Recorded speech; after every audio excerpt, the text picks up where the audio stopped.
Hello, what up everyone? Another day, another verse na naman tayo. Day 219. Our verse for today is from Isaiah chapter 41 verse 21 to 23. And sabi dito, sinabi ng Panginoon ang hari ng Israel sa mga Diyos-Diyosan, sige, magreklamo kayo at mga tuwiran. Lumapit kayo at sabihin sa amin kung ano ang mangyayari sa hinaharap. Sabihin ninyo sa amin ang mga sinabi nyo noon na mangyayari para malaman namin kung nangyari nga ito. Sabihin nyo sa amin kung ano ang mangyayari sa hinaharap para malaman namin na kayo nga'y mga Diyos. Gumawa kayo ng mabuti o ng masama para kami ay magtaka at matakot sa inyo. Pero ang totoo, wala kayong silbi at wala kayong magagawa. Kasuklam-suklam ang mga taong pumili sa inyo para kayo ay sambahin. Nag-remind ang Diyos sa Israel na ang mga Diyos-Diyosan or ang mga sariling karunungan ng tao at lakas ng tao ay hindi kayang malaman kung ano yung mangyayari in the future. Challenge niya yung mga Diyos-Diyosan, tapos sinabihan niya na, o sige nga, sabihin niyo nga kung ano mangyayari sa hinaharap, or gumawa nga kayo ng mabuti or gumawa kayo ng masama para mamangha kami, matakot kami sa inyo. Tapos sinabi doon na ang katotohanan, wala naman talaga kayong mga silbi. Alam mo yun, hindi naman kasi talaga nila kayang kumilos. Tanging ang Panginoong Diyos lamang ang nakakaalam ng mangyayari in the future. Kung ano, kung papano, kung kailan, at kung saan mangyayari ang mga bagay-bagay na dapat mangyari. Tanging ang Diyos lamang ang nakakaalam at siya lang ang tanging may kakayanan para gawin yung mga pangako niya, mga sinasabi niya, siya lang yung may kakayanan na mag-accomplish ng lahat ng ito. Minsan, di ba, nag-aalala tayo kung ano yung mangyayari sa susunod na kabanata ng buhay natin, di ba? At gustong-gusto nating malaman. Kaya nga yung iba, di ba, kumukonsulta pa sa mga manghuhula and sa kung ano-anong mga Diyos-Diyosan para malaman yung hinaharap. Ang katotohanan, ang Diyos pa rin ang magdi-decide talaga kung ano yung mangyayari in the future. Kaya nga napaka-importante na malaman natin kung sino ba yung Diyos na sinasamba natin, kung sino ba yung tunay na Diyos na nakakaalam at makapangyarihan. Dahil kapag meron na tayong tiwala sa ating Panginoon at kilalang kilala na natin siya, hindi na natin kinakailangan malaman pa kung ano yung future dahil alam natin na maganda yung future na yun. Hindi man ganong kapulido yung nangyayari sa mga daan, pero alam natin na maganda ang plano niya dahil yun ang kanyang pangako sa atin. Nagkakaroon tayo ng kapayapaan knowing that yung Diyos na nasa trono ay may hawak ng future natin. Kapag naguguluhan tayo sa mga nangyayari, problema, trahedya, kalamidad, at kung ano-ano pang kasamaan na nangyari sa mundong to, pagkatiwalaan natin siya.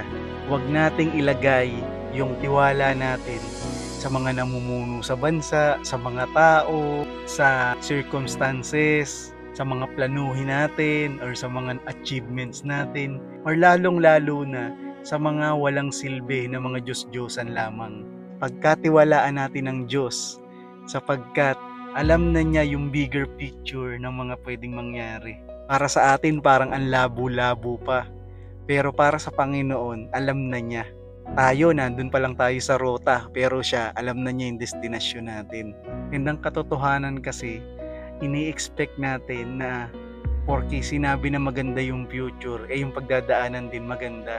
Meron akong pamangkin na regaluhan siya nung tito niya or nung kapatid ko ng parang tank siya, tank. Tapos ano siya, parang puzzle tank, yung binubuo, yung parang Lego, ganun na tank. And ang ganda-ganda doon sa picture. Pag tinignan mo sa picture, parang alam mong tangking-tangki talaga. Kompletong-kompleto. Pero nung ibinigay na sa'yo yung laruan, puzzle siya, na parang kinakailangan mong pagbubuuin yung mga pieces. Parang ang ganda ng litrato, ang ganda ng pangako. Kumbaga sa atin, Lord, ang ganda ng pangako mo sa akin, pero ang nakita ko ngayon mga pieces. Iba't ibang klaseng pieces na pag nabuo mo, saka pa lang siya mabubuo yung magandang picture na pinakita sa atin ng Panginoon. Ilang araw din niyang binuo yung tangke, pero nabuo rin naman niya. Pero yun nga, pag nakita natin yung picture, parang ang saya-saya hanggang sa dumating yung time na ibibigay na sa atin ng Lord yung bawat pieces. Kaya ko lang siya nasabi is because si Lord yung nakakaalam ng future natin. Hindi yan alam ng mga ibang mga tao. Hindi yan alam ng mga ibang mga Diyos-Diyosan. Tanging ang Panginoon lang. Subalit, maganda yung plano niya sa atin. Maganda yung pangako niya sa atin.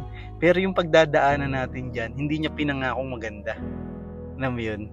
Sabi nga ng Panginoon, di ba? In this life, there will be trouble. Maraming mga problema. But, yun nga, He overcome the world. And dahil sa naging victorious siya, magiging victorious din tayo because of Him. Kasama natin siya sa pagbuo ng mga pieces. And let that sink in sa bawat isa sa atin. Walang instant. Kung gusto nating makuha yung mga bagay-bagay, let's pray to God and then bibigyan niya tayo ng wisdom para gawin yung mga bagay na pinapagawa niya sa bawat isa sa atin. Kasama natin ang ating Panginoon sa bawat journey na ito. Bibigyan niya tayo ng kalakasan, bibigyan niya tayo ng wisdom, and bibigyan niya tayo ng kanyang spirit para magampanan natin yung mga bagay-bagay na pinapagawa niya sa atin. Kaysa pagkatiwalaan natin yung mga idols, pagkatiwalaan natin yung mga Diyos-Diyosan or yung mga kung ano-anong mga bagay, pagkatiwalaan natin ang ating Panginoon Diyos. Dahil ang Diyos ang may control ng lahat ng bagay na nangyayari dito sa mundo. Sabi pa doon, walang silbi ang mga Diyos-Diyosan. Wala silang magagawa at kasuklam-suklam ang lahat ng mga sumasamba sa kanila. Tanungin natin yung sarili natin. Ngayon na nabasa natin yung Bible, ngayon na nalaman natin na nagagalit ang Panginoon sa mga sumasamba sa Diyos-Diyosan, ano yung dapat natin gawin? Ang dapat natin gawin, magtiwala tayo doon sa tunay na Diyos. Sa Diyos na hindi nakikita, sa Diyos na lumikha ng langit at lupa, at sa Diyos na may kontrol ng lahat ng bagay. Sabi nga, we may not know what tomorrow holds, but we know who holds our tomorrow. God bless everyone, and nawa ipatuloy nating palaganapin ang salita ng Panginoon dito sa mundong to.